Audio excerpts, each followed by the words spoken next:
Listen to The Magic of Believing by Claude Briston. It could change the course of your life. Chapter 1. How to Tap the Power of Belief. Is there a force, a factor, a power, a science, call it what you will, a something which a few people understand and use to overcome their difficulties and achieve outstanding success? I firmly believe that there is. It is my purpose here to attempt to explain it, so that you may use it if you desire. I realize I have run across something that is workable, but I don't consider it as anything mystical, except in the sense that it is unknown to the majority of people and is little understood by the average person. I am aware that there are forces, powerful forces at work in this country, that would dominate us, substituting a kind of regimentation for the competitive system which has made America great among nations. I believe that we must continue to retain the wealth of spirit of our forefathers. If we don't, we shall find ourselves dominated in everything we do by a mighty few. We'll become serfs in fact, if not in name. I hope this work will help develop individual thinking and doing. Some may call me a crackpot or a screwball. I'm well aware of that. Let me say that I am past the half-century mark and have had many years of hard, practical business experience, as well as a goodly number of years as a newspaper man. I started as a police reporter. Police reporters are trained to get the facts and take nothing for granted. Apparently I was born with a huge bump of curiosity. I've always had an insatiable yearning to seek explanations and answers. This yearning has taken me to many strange places, brought to light many peculiar cases, and has caused me to read every book I could get my hands on, dealing with religions, cults, and both physical and mental sciences. I have read literally thousands of books on modern psychology, metaphysics, ancient magic, voodooism, yogism, theosophy, Christian Science, unity, truth, new thought, and many other dealings. It's what I call mind stuff. Many of these books were nonsensical, others strange, and many very profound. Gradually, I discovered that there is a golden thread that runs through all the teachings and makes them work for those who sincerely accept and apply them. That thread can be named in a single word: belief. It is the same element or factor, belief, which causes people to be cured through mental healing, enables others to climb the ladder of success, and gets phenomenal results for all who accept it. Why belief as a miracle worker is something that cannot be satisfactorily explained, but have no doubt about it. There's genuine magic in believing. The magic of believing became a phrase around which my thoughts steadily revolved. I've tried to put down these thoughts as simply and as clearly as I could, so that everyone can understand. My hope is that anyone who listens will be helped in reaching their goal in life.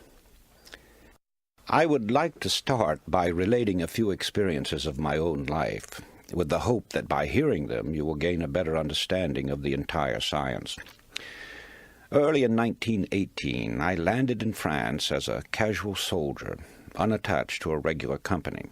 As a result, it was several weeks before my service record, necessary for my pay, caught up with me. During that time, I was without money to buy gum, candy, cigarettes, and the like. Every time I saw a man light a cigarette or chew a stick of gum, the thought came to me that I was without money to spend on myself. Certainly I was eating, and the army clothed me and provided me with a place on the ground to sleep. But I grew bitter because I had no spending money and no way of getting any. One night, en route to the forward area on a crowded troop train, sleep was out of the question. I made up my mind then that when I returned to civilian life, I would have a lot of money. The whole pattern of my life was altered at that moment. I didn't realize it then, that at that moment I was laying the groundwork for a new direction in my life, groundwork that would unleash forces that would bring accomplishment. As a matter of fact, the idea that I could, with my thinking and believing, develop a fortune never entered my mind. Money is not the only desire you may have. It doesn't matter to what end this science is used, it will be effective in achieving the object of your desires. And in this connection, let me tell another experience. Some years ago, I decided on a trip to the Orient and sailed on a ship called the Empress of Japan. Something was working for me on that trip. I had no claim to anything but ordinary service. However, I sat at the executive officer's table and was frequently his personal guest in his quarters as well as on inspection trips through the ship. Well, naturally, the treatment I received made a great impression on me, and in Honolulu I often had the thought it would be nice to receive comparable treatment on my journey home on another ship. One afternoon I got the sudden impulse to leave for the mainland. It was about closing time when I arrived at the ticket agency. I was told that a ship was leaving the next day at noon, and I could get the only remaining cabin ticket. I bought it, and the next day, just a few minutes before noon, I started up the gangplank. In an offhand manner I said to myself, "They treated you as a king on the Empress of Japan. The least you can do here is sit at the captain's table." "Sure, you'll sit at the captain's table." The ship got under way, and as we steamed out of the harbor, word was received from the dining-room steward for passengers to appear in the dining room for assignments to tables. About half the assignments had been made when I came before him. He asked me for my ticket, which I placed on the table. He glanced at it, and then to me, saying, "Oh, yes, table A, seat number 5. It was the captain's table, and I was seated directly across from him. Many things happened aboard that ship which pertain to this subject, the most prominent being a party supposed to be in honor of my birthday. Just an idea of the captain's, because my birthday was months off. In laying before you this very workable science, I am aware that the subject has been handled before from many angles. I am also cognizant that many people shy away from anything that smacks of religion, the occult, or the metaphysical. Accordingly, I am presenting it in the language of a businessman who believes that sincere thinking and plain speaking will get any message across to the people. In using this science, which is given to you with the confident knowledge that no matter how you use it, it will get results, I wish to warn you. Never use it for harmful or evil purposes. Since the beginning of man, there have been two great subtle forces in the world, good and evil. Both are terrifically powerful in their respective scopes and cycles. The basic principle operating both is mind power, massed mind power. Therefore, take great care that you do not misuse the science of mind stuff. I cannot emphasize this too strongly, for if you employ it for harmful or evil purposes, it will boomerang and destroy you, just as it has others down through the centuries. These are not idle words, but solemn words of warning. Chapter 2. The Power of Thought. Glance around you. If you are in a furnished room, your eyes tell you that you are looking at a number of inanimate objects. That's true so far as visual perception is concerned, but in reality, you are actually looking at thoughts or ideas which have come into materialization through the creative work of some human being. It was a thought first that created the furniture, fashioned the window glass, and gave form to the draperies and coverings. The automobile, the skyscraper, the great planes that sweep the stratosphere, the sewing machine, the tiny pen, 1,001 things, yes, millions of objects. Where did they come from originally? Only one source. From that strange force, thought. As we look further, we realize that these achievements, and in fact all our possessions, came as a result of creative thinking. Thought is the original source of all wealth, all success, all material gain, all great discoveries, inventions, and of all achievements. With that in mind, it becomes easy to understand that a man's thoughts make or break him, and Shakespeare's words become more intelligible. There is nothing either good or bad, but thinking makes it so. Many people feel that success comes with hard work. However, I would like to point out that hard work alone will not bring success. The world is filled with people who have worked hard but have little to show for it. Something more than hard work is necessary. It is creative thinking and firm belief in your ability to execute your ideas. The successful people in history have succeeded through their thinking. Their hands were merely helpers to their brains. Another important point is that one essential to success is that your desire be an all-obsessing one, your thoughts and aims be coordinated, and your energy be concentrated and applied without let-up. It may be riches or fame or position or knowledge that you want, for each person has his own idea of what success means to him. But whatever you consider it to be, you can have it, provided you are willing to make the objective the burning desire of your life. A big order, you say? No, not at all.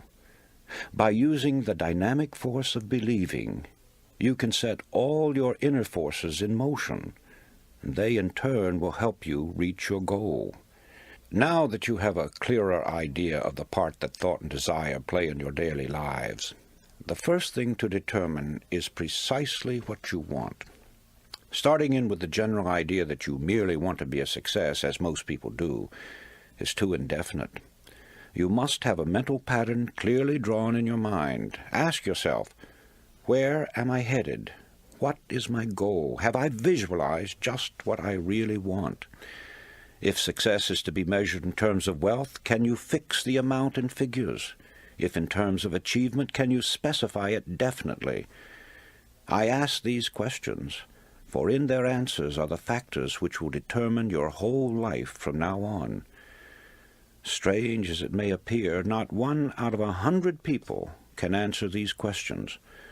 Most people have a general idea that they would like to be a success, but beyond that everything is vague. They go along from day to day, figuring that if they have a job today, they will have it tomorrow, that somehow they will be looked after in their old age. They are like a cork on the water, floating aimlessly, drawn this way and that by various currents, being washed up on the shore or becoming waterlogged and eventually sinking. Therefore, it is vital that you know what you want out of life. You must know where you are headed, and you must keep a fixed goal in your view. Only then will you get what you are after. So, you begin with desire if you ever hope to achieve anything or gain more than you have now. However, as we shall see, there is more to it than mere desire. It has been said that thought attracts that upon which it is directed. Thought attracts that upon which it is directed.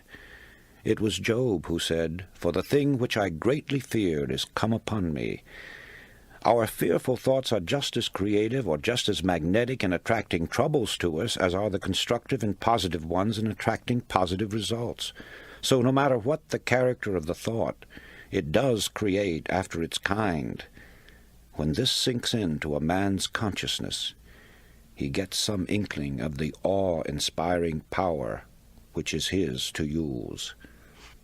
I cling to the theory that while thoughts do create and exercise control far beyond any limits yet known to man, they create only according to their pitch, intensity, emotional quality, depth of feeling, or vibratory plane. In other words, comparable to the wavelength and wattage of a radio station, thoughts have a creative or controlling force in the exact ratio of their constancy, intensity, and power. Let me try to clarify that. While many explanations have been offered, No one knows whether thought is a form of electrical energy or something else yet to be defined. But I have been an experimenter in that branch of electricity known as high frequency, pioneered by the great genius Nikola Tesla. And whenever I think of thought and its radiations and vibrations, I instinctively link them up with electricity and its phenomena. In this manner they become more understandable to me. All persons living in high altitudes have felt and sometimes observed the electric spark resulting from walking across the room, then touching some metallic substance. That, of course, is a form of static electricity generated by friction. It gives you an idea of how one kind of electricity can be developed through the body. Sigmund Freud, the famous Austrian psychoanalyst, brought the world's attention to the hypothesis that there was a powerful force within us, an unilluminated part of the mind, separate from the conscious mind, constantly at work molding our thoughts, feelings, and actions. Others have called this division of our mental existence the soul.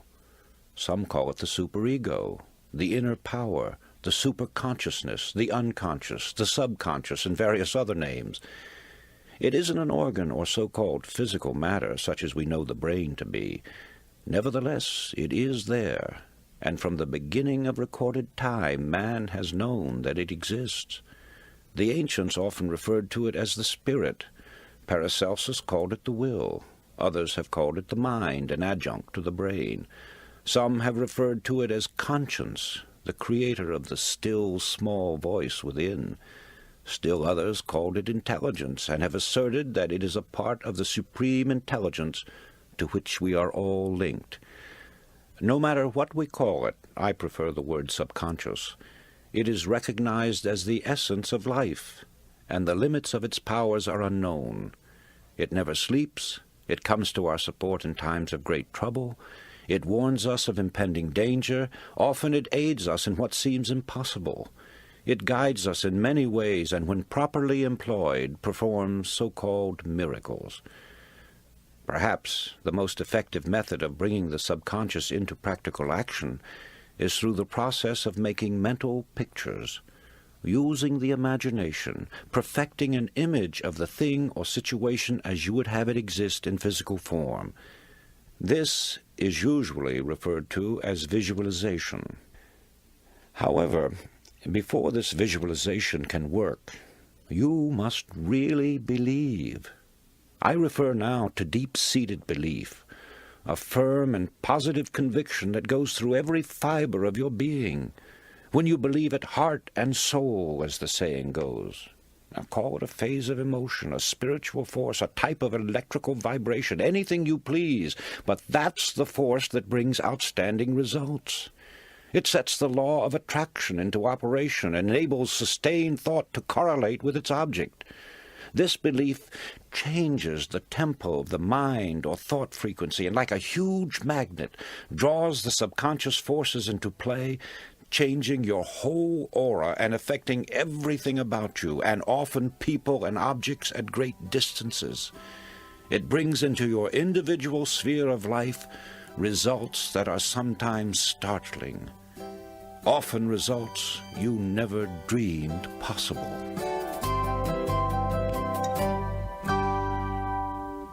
Chapter 3.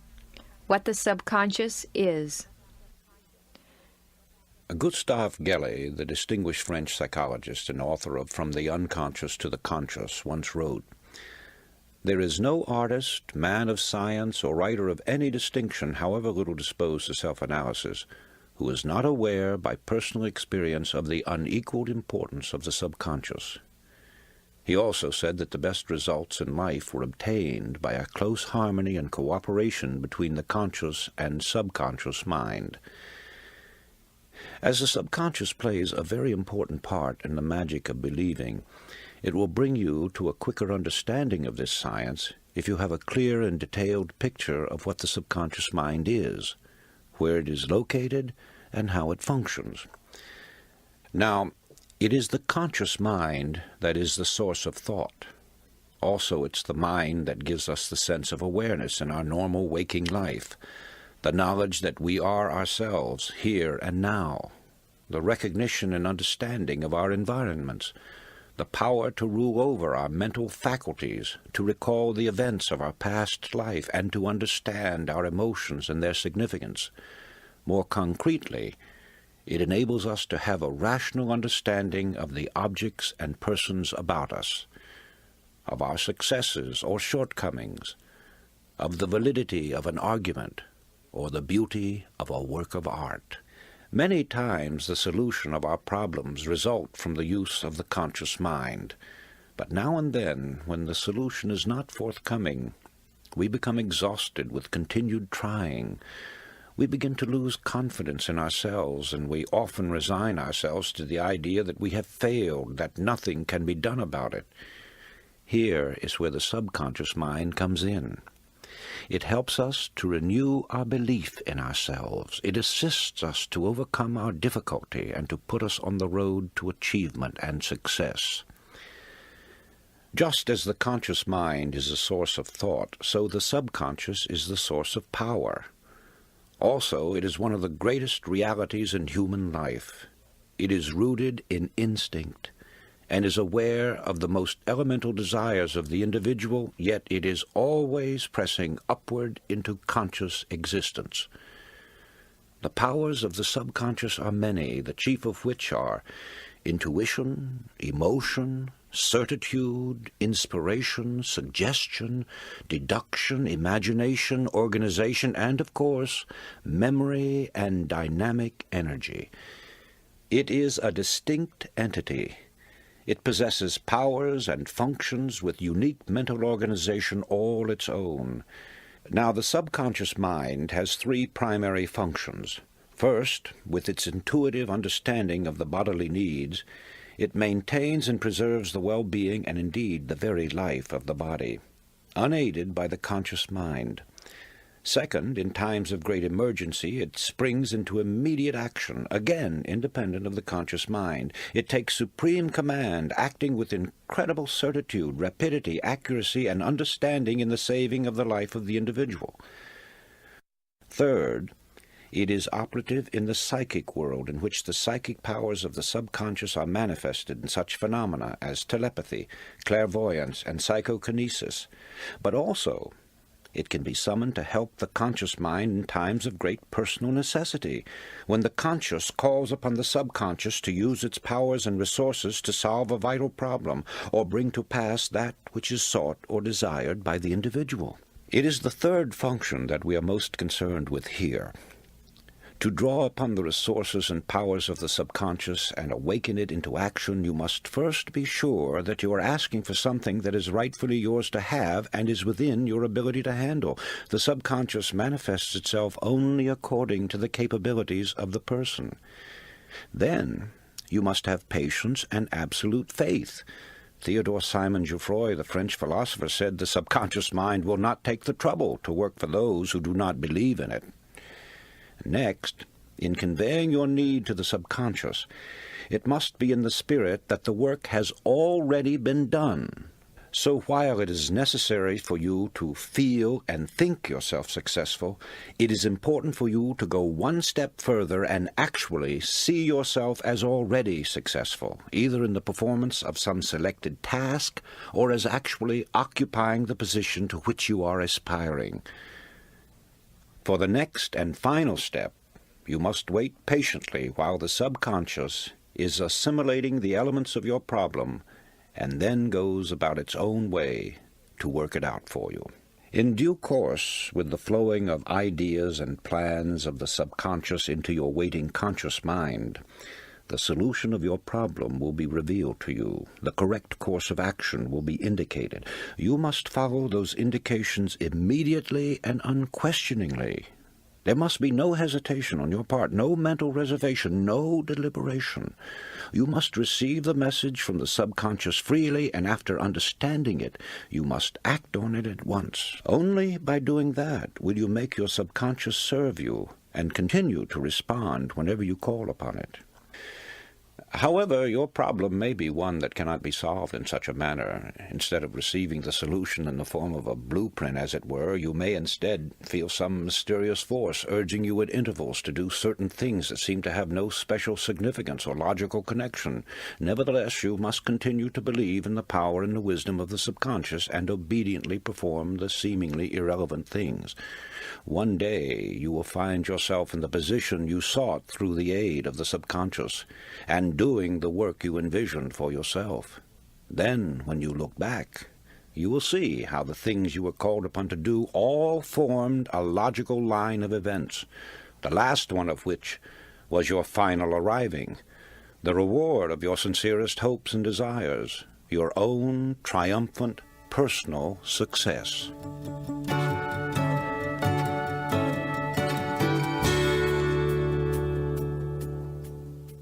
Chapter 4. Suggestion is power. After studying the various mystical religions and different teachings and systems of mind stuff, one is impressed with the fact that they all have the same basic modus operandi, and that is through repetition. The repeating of certain mantras, words, formulas, or just plain mumbo-jumbo is common with witch doctors, voodoo high priests, hexers, and many other followers of strange cults. They use them to evoke the spirits or work black magic.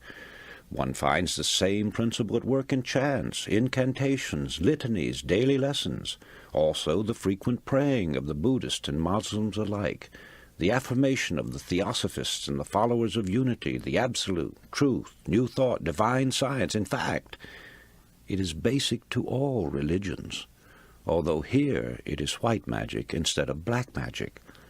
This brings us to the law of suggestion, through which all forces operating within its limits are capable of producing phenomenal results.